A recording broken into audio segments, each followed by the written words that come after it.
Welcome to today's Association of United States Army Thought Leaders podcast on suicide awareness and prevention. This is Colonel Retired Dan Roper, AUSA's Director of National Security Studies. I'll be serving as your host. To address this subject, we're fortunate to be joined by Dr. James Helis, Director of the Army Resiliency Directorate.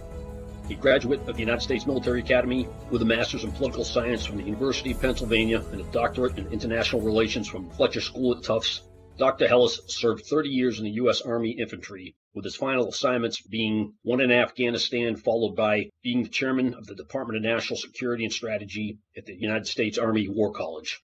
Most recently, he served as the National Security Counselor to the Assistant Secretary for Aviation and International Affairs at the Department of Transportation. More interesting than any of these impressive credentials, however, is that Dr. Helis served as the Superintendent of the United States Merchant Marine Academy for 6 years. Well, I'm certain we can do an entire episode on the adventures of an infantryman training our nation's elite merchant mariners. Unfortunately, that will have to wait for another day. Dr. Helis, welcome to Thought Leaders.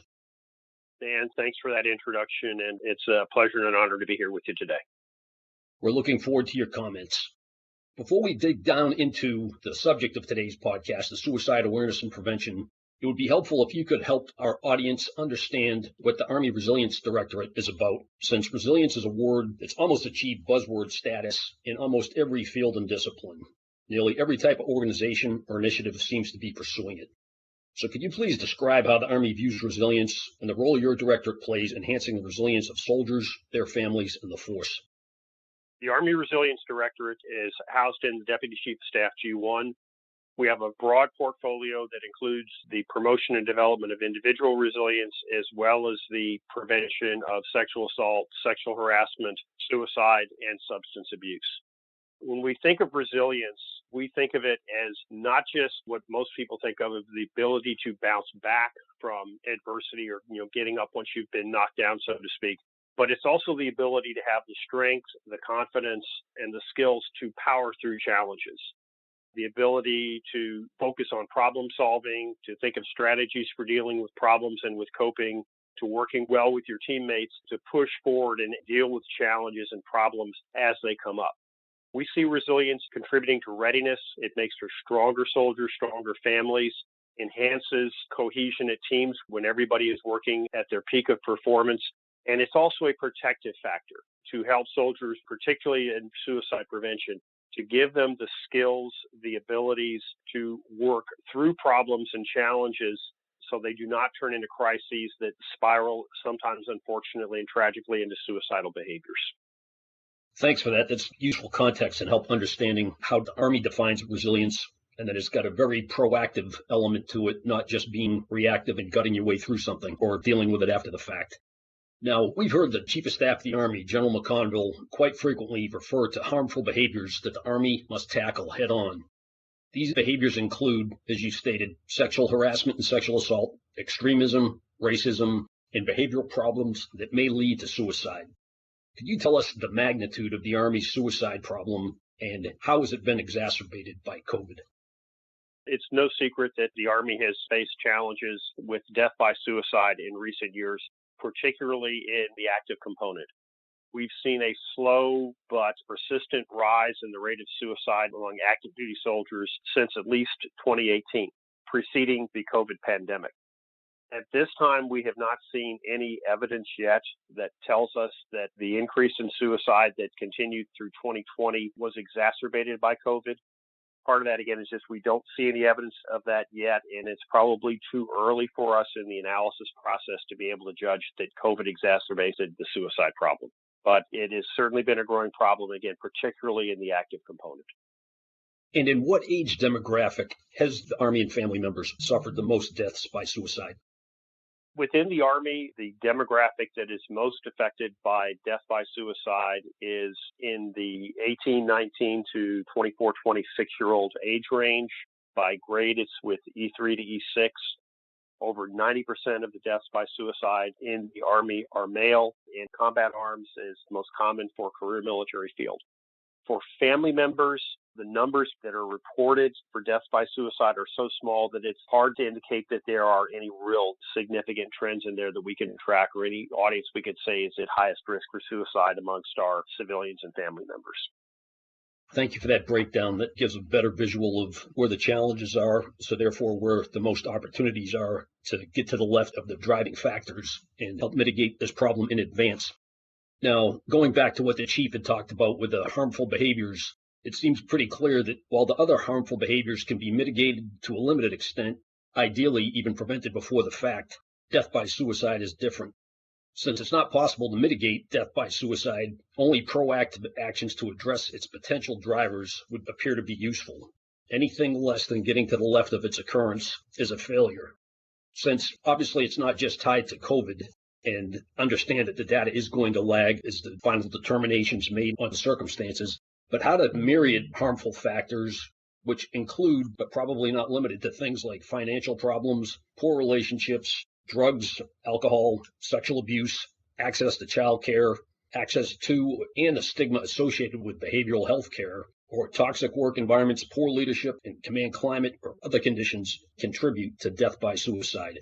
And can the Army address suicide prevention in isolation, or must it do so holistically in conjunction with all these other factors? Yeah, Dan, you've really touched upon the complexity of death by suicide and by suicidal behavior and how there's no one single cause in most cases, that these are multi-causal and complex events involving human behaviors. I would push back a little bit when you say it can't be mitigated. I think it can be. Part of our program is training soldiers and leaders to understand the warning signs of suicidal behavior, suicidal thoughts, and how to intervene to get soldiers to the help that they need when they're in a crisis that's pressing them towards the point at which they're contemplating harming themselves. So we do press for that intervention, in part because some of the research indicates that the time between suicidal ideation, when somebody first thinks about it and acting on it, can be short. In some cases, it can be even minutes. So we do look to try to intervene. But you're right, too, that we want to look at this more holistically. We want to move it upstream to the left of boom on the timeline to address the problem holistically. So part of the effort is looking at better engaged leadership. This is My Squad is a key initiative in that area, where we are looking at leaders getting to know their soldiers, understanding their soldiers' challenges, and being able to connect their soldiers with support resources before a challenge spins into a crisis that can lead to harmful behavior or to self-harm. We commonly see suicide issues connected with relationships, with finances, with work-related problems, with discipline problems. And so those are not uncommon within the demographic that's at risk for suicide. But what's key is to get the soldiers the help that they need before they spin into crisis, and engaged leadership is a key part of that. And we do have to look at this holistically because we do see that there are overlaps in climate factors that increase the risks for death by suicide for the other behaviors that we're trying to eliminate within the Army. So we are trying to look at this more holistically. We're doing this with an ARD. The People First Task Force, led by Brigadier General Chris Norrie, is also looking at a more holistic approach to prevention for the Army of how we get about addressing, in particular, the climate factors, the unit factors that increase the risks not only for suicide, but for other harmful behaviors. Thanks. That sort of confirms, I think, what a lot of people suspect, that there are many different contributing factors, and some are maybe above the line that can be recognized, and the other ones are harder to recognize. But your point about getting the resources to the front and giving them the tools before a situation that's challenging turns into a crisis is absolutely critical. So everybody is armed with the resources that they require. So what specifically is the Army's suicide prevention program? The suicide prevention program is a holistic, public health-centered effort to try to address suicide and suicidal behaviors from far upstream, as we just talked about addressing individual challenges, to intervention, and then to post-vention, to what do we do after a suicide event to learn from it, both to help the unit recover and to gain lessons learned to potentially prevent future incidents.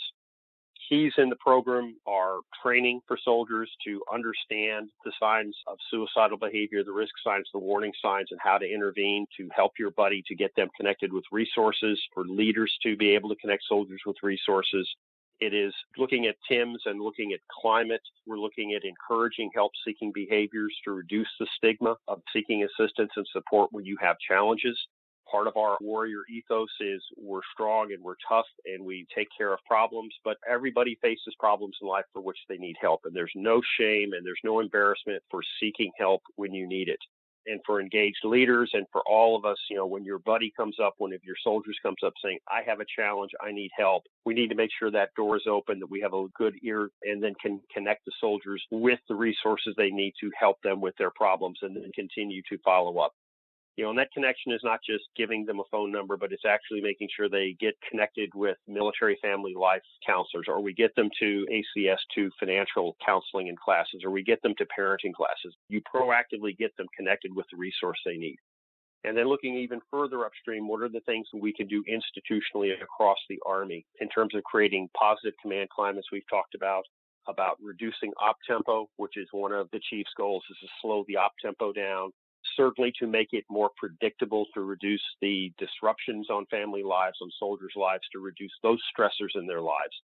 To some, the suicide prevention program is holistic, from getting as far upstream as we can of the problem to address the root issues and the root causes, right down to the after an event occurs of how do we help a unit recover from this, and how do we gather lessons learned from each one of these tragedies so that we can try to prevent them from happening again in the future. There's obviously a lot of effort being expended on this. Are there any other initiatives downstream that you have not yet implemented but hope to address this situation? Right now, we are completely rewriting the publications that support the Army Suicide Prevention Program.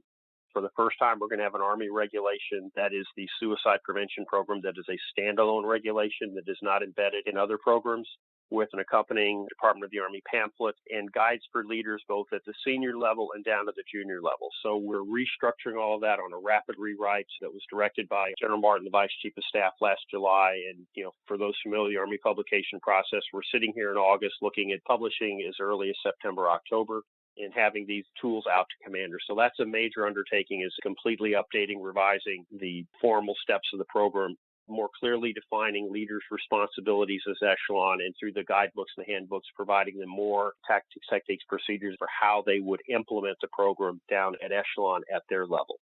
And again, the People First Task Force is looking at all problems people-wise from a very holistic enterprise level look, looking at improving the governance structures, how we oversee the suicide prevention program, and how that is integrated with other like programs across the Army.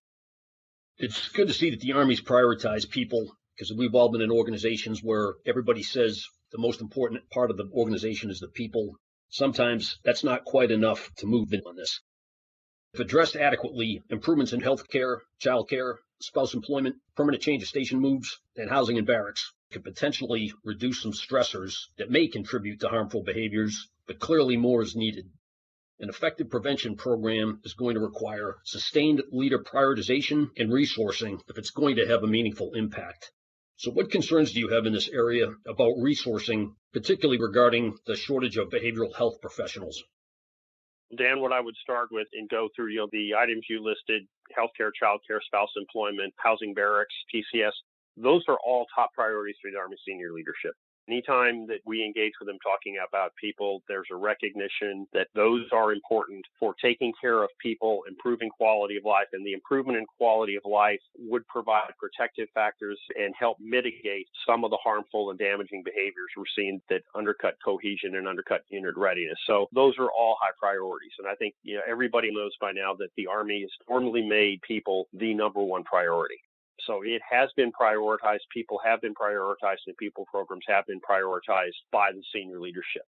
When we talk about the issue of behavioral health professionals, that's not just a challenge for the Army. That's a challenge across society of having enough behavioral health professionals.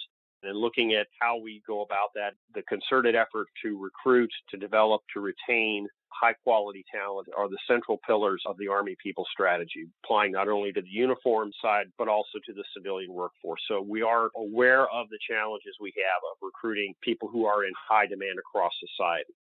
I would say one step that we have taken in the behavioral health realm that spun out of COVID was going to telehealth, particularly telehealth for behavioral health services. What we've seen with that is we're now able to make more appointments. We see fewer cancellations. We see fewer missed appointments with the availability of telehealth. I think part of that is a convenience factor. I think all of us have now had some experience with it under COVID. It's much easier to just get on your device and make contact with your provider. It also kind of reduces the stigma. If you're doing it by telehealth, you can do this after hours. You don't need that formal appointment time to leave work to go off to the clinic. And while we've seen reduction in the stigma of attending behavioral health, it's still present, not just in the Army, but it's a societal issue. And so the provision of telehealth behavioral health services has been a mitigator and helped with that shortage of behavioral health professionals. Thanks for that. That's good to know that we're getting after that and tying it to talent management. And again, that is obviously right at the very top of the chief's priorities. And the Army really is taking some long overdue steps to fix some of these gaps. Now, let's come to the present. How is the Army leveraging Suicide Prevention Month in 2021 to have a meaningful impact on the harmful behaviors of suicide in order to enable its soldiers, their family members, and the force to be more resilient? I would start that we're in September. It is Suicide Prevention Month, but suicide prevention is a year-round, everyday activity for everybody. Again, as we've talked about, it's about understanding and engaging with our soldiers, knowing what their challenges are, connecting them with the support they need, and moving even further left of the issue. It's building a climate of cohesion and support where every soldier feels supported. They engage in help-seeking behaviors. And again, that's a year-round, every day of the week activity for our leaders. In Suicide Prevention Month, at different installations, they will have different programs and different ways to approach it, but it's putting a little bit of extra emphasis on it in the month. It's increasing awareness, putting forth more efforts in terms of training. We've provided considerable promotional materials, educational materials are pushed out from the Resilience Directorate down to the force. We see senior leaders engaging. The Vice Chief of Staff has been engaging with senior leaders on a monthly basis on the issue of suicide prevention since spring of 2020. So it'll be, an effort to just highlight for the 1 month a little bit more what the issues and challenges are and understanding everybody's role in suicide prevention. Thanks for tying that together for us. I think your point about suicide prevention isn't do it once a year in September and think it's going to have any meaningful, lasting impact. It's doing this every day, and the decisive point is not in the Pentagon or in anybody's headquarters. It's at the soldier, civilian, family member level with their friends and their colleagues and their neighbors. That's where this is going to be successful. I'd like to ask you, this has been an outstanding mini tutorial on this, and listening to your comments, it strikes me that with people being prioritized in the Army, like you said, legitimately, it is the number one priority. I suspect there's still going to be challenges downstream, showing that the investments in preventive programs lead to the quality in life, cost savings, and readiness, and it actually makes the force more lethal, more resilient, and more effective. So I think your efforts in Suicide Prevention Month are going to go a long way to help people understand that the input gives us the output in lethality and readiness that we need, and it's not just a separate stovepipe program. I'd like to ask you for your final summary comments, and what message would you like to leave with our listeners? Every death by suicide is a tragedy. It's a tragedy for the soldier. It's a tragedy for their family. It's a tragedy for their buddies and for the unit. Having seen this, it can really debilitate a unit when a soldier is lost to a death by suicide. For everybody, I would say, if you know somebody who is in crisis or you're concerned about, talk to them, ask them bluntly straight out, are you thinking about hurting yourself? The research says that question is not going to cause somebody to begin thinking about harming themselves.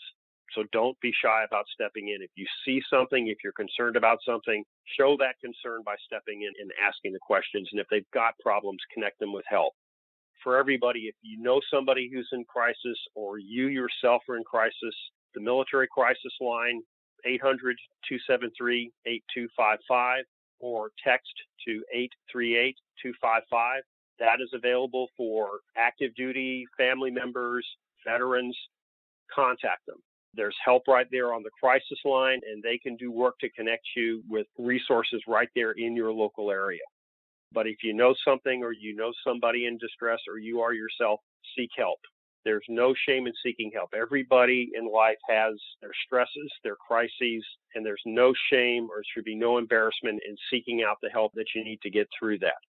Again, this is a high priority item for the Army senior leadership. every loss to death by suicide is a tragedy, and know that the leadership at every echelon is working to improve this. But again, as you said, Dan, the key is engaged leadership, particularly down at the junior levels, knowing soldiers and taking care of your soldiers. That's such a strong message. Thanks to Dr. James Helis for joining us today to explain how the Army is addressing the incredibly complex challenge posed by death by suicide, and how it's taking steps to identify and influence the many factors that may help in preventing this harmful behavior. Thank you even more for what you and your team are doing for soldiers and their families to increase their resilience and create a better future for them and for the U.S. Army. We wish you success in your critical role. Thank you. To all our listeners, thanks for joining us. Be sure to subscribe to the Army Matters podcast on iTunes and everywhere podcasts are found. The Army Matters podcast series is brought to you by the Association of the United States Army, the U.S. Army's professional association, member-supported, Army Connected. Visit us at AUSA.org for more information or to become a member. Your membership helps AUSA continue to carry out its mission to educate, inform, and connect with the total Army, our industry partners, and our supporters of a strong national defense. For questions or to provide topic recommendations, email us at podcast@ausa.org. Have a great Army Day. Hua.